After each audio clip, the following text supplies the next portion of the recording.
শুধু দর্শক, আসসালামু আলাইকুম। দর্শক, আমি এখন উপস্থিত আছি কুষ্টিয়া লালন শাহ মাজারে। শুধু দর্শক, এখন আমি লালন শাহ মাজারের ভিতরে প্রবেশ করব, আমার সাথে থাকুন। শুধু দর্শক, আপনি দেখতে পাচ্ছেন এই মুহূর্তে লালন শাহ মাজারে প্রবেশ করেছি। আমার সামনে দেখতে পাচ্ছেন এটা একটি ভাস্কর্য, যে লালন শাহ আসলে একটি ঐতিহ্যবাহী একটি ভাস্কর্য। এখানে আসলে অনেক বিশেষ কিছু লেখা আছে, সেগুলো আসলে আমি পড়লাম না। আমি যদি এখন বামে যাই তাহলে দেখতে পাচ্ছেন এখানে স্মৃতিস্মরণ কবরস্থান আছে। এখানে ওই সামনে লালন শাহের একটি ভাস্কর্য আছে।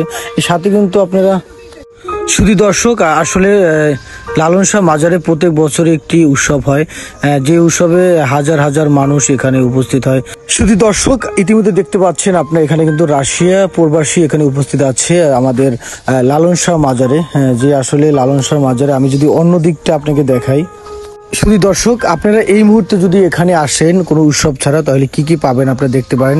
আসলে এখানে যে মার্কেটগুলো, প্রত্যেকটা মার্কেটে কিন্তু আসলে এখানে একতারা প্রোডাক্ট আসলে বেশি, একতারাটা আসলে এখানে বেশি বিক্রি হয়, যেহেতু লালন শাহ আসলে মেল যে প্রতীকটা সেটা হলো একতারা।